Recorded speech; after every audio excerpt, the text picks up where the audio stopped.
Operator ng UTF dito sa branch ng Robinson's Place, Pangasinan. Gamit po ito ng 7 araw na may total of 60 pieces ng A4. Ito naman po ang printer head na may na napalitan noong January 31, 2025. Copying na may 90% good condition pa po. Head clean. Punasan ng wiper after ng head clean. Nozzle test. So far, kompleto naman. Ink system, tama lang ang level. Waste stop na linis noong May. Ito na bang AVR? Ground wire.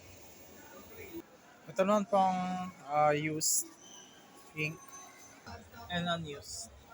Ito naman pang kami nagamit this month. Daily output. Daily checklist.